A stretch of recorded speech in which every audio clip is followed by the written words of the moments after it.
అతి విద్య నేర్చుట అన్న వస్త్రములకే, పశులనార్జించుట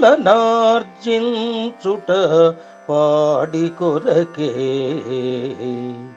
సతిని పెండ్లాడుట సంసార సుఖముకే, సుతుల భోషించుట గతుల కొరకే.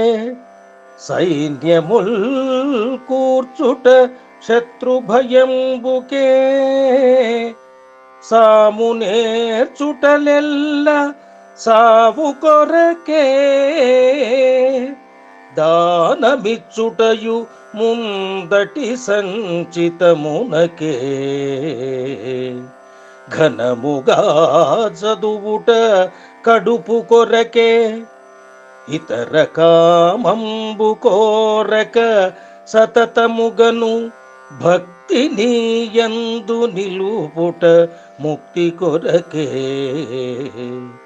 భూషణ వికాస శ్రీధర్మపుర నివాస, దుష్ట సంహార నరసింహ దురిత దూరా.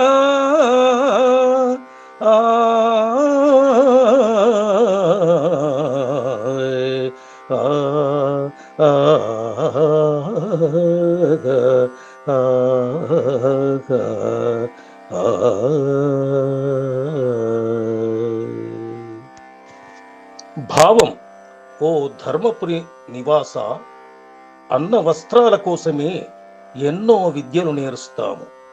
పాల కొరకే పశువులను సంపాదిస్తాము. సంసార సుఖం కోసమే పెళ్లి చేసుకుంటాము.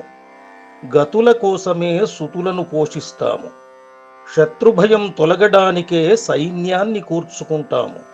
సాము విద్య నేర్వడం శత్రువుల సాగు కోసమే. దానం చేయడం రాబోయే పుణ్యం కోసమే. బాగా చదువుకోవడం కడుపు నింపుకోవడానికే. కానీ ఎలాంటి కోరికలు కోరకుండా భక్తితో నీపై దృష్టి ఉంచడం కేవలం ముక్తి కోసమే అంటూ హరిభక్తి తత్వాన్ని బోధిస్తాడు. ఎలాంటి కోరికలు లేని అత్యుత్తమ భక్తి కేవలం మోక్షాన్ని లక్ష్యంగా చేసుకొని దైవాన్ని ఆరాధించడమే మంచిదని శేషప్ప బోధన చేస్తున్నాడు.